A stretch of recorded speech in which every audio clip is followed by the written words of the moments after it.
What's up, fam? What's in the kitchen of the Biasacombe?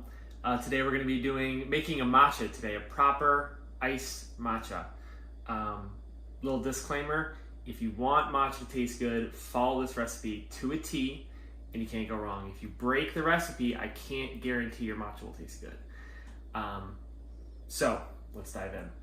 Here we have sprawled out all of the necessary tools and ingredients that we're going to need. We're going to get a pot, fill this with water because we're going to have to boil some hot water. We've got a bowl that we're going to toss our matcha in to mix and get frothed up. Here we have a little measuring cup that I got from like Walmart Anchor Hawking. Pretty good stuff. I really only use the ounces and you'll see why with the honey. The matcha. So this is the Sencha Everyday Matcha. You can get it at Costco or Amazon.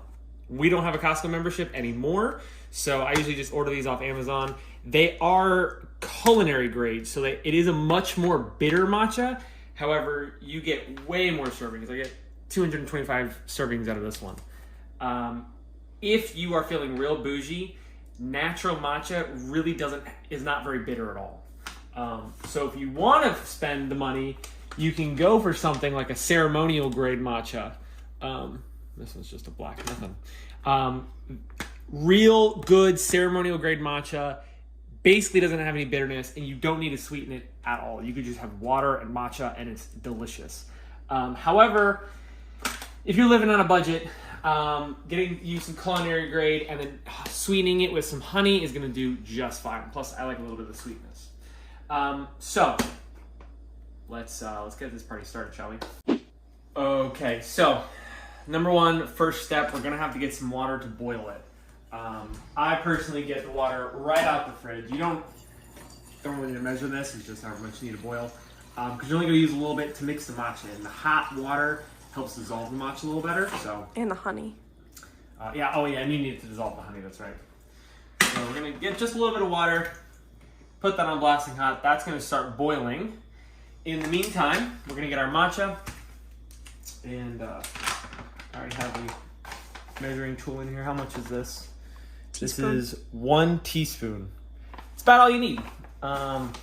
Personally, I'll get like a big scoop like this, and I'll kind of just flatten it out. Get about a teaspoon in there. It's probably a little bit more than a teaspoon, but I personally like a little more than matcha taste. But if you want to follow the exact recipe, just do one teaspoon of matcha. So we got that in the bowl. Now, so you got 1 teaspoon of matcha, and for honey, your choice of honey, whatever honey you like. This is actually a natural Tennessee honey. It's a dark flower honey, that's why it is so dark. We got it at the local farmer's market. For 1 teaspoon of matcha, you're gonna need exactly, for a cold matcha, you're gonna wanna do 0.5 ounces. 0.5 ounces of honey. Start with that. And then see how that feels for you. If you want to add a little more honey, you can. A little less honey, you can. But for 1 teaspoon of matcha, 0.5 ounces of honey. If you're doing a hot matcha, which is almost exactly the same recipe, except you would heat up your almond milk or your preference of milk at the end, you'd want to do probably like 0.75 ounces. A little bit more honey in a hot matcha. I don't know why. It just tastes better with a little more honey. So I'm going to crack this open and just squeeze that in there. I'm gonna do just about that. All right, cool. It's probably a little bit over 0.5. Like I said, that's my personal preference. But stick to the recipe. 1 teaspoon of matcha, 0.5 ounces of honey. Perfect. So we're just gonna wait for this water to boil and then we'll hit the next step.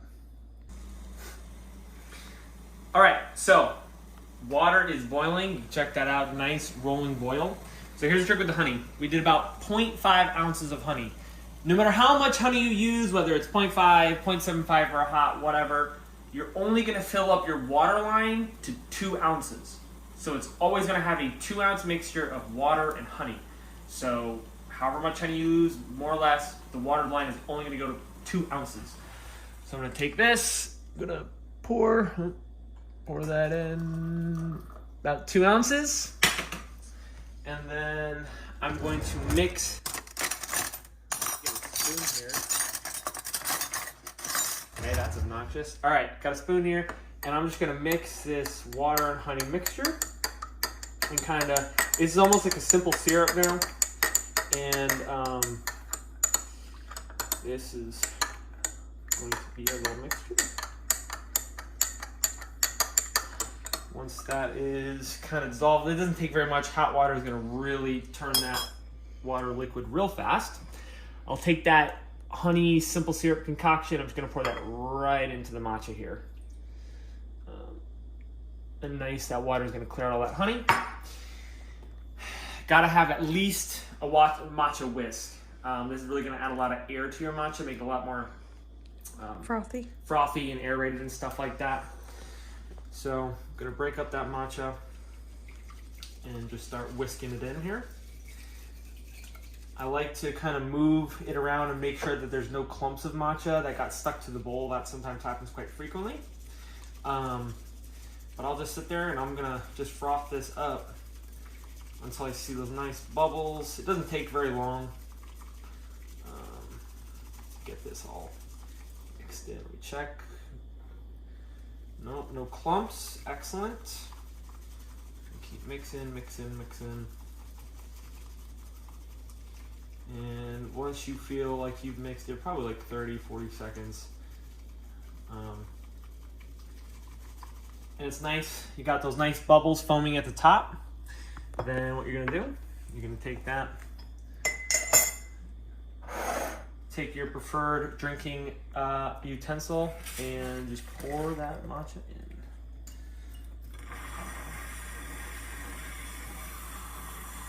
Make sure I get every last bit of it out.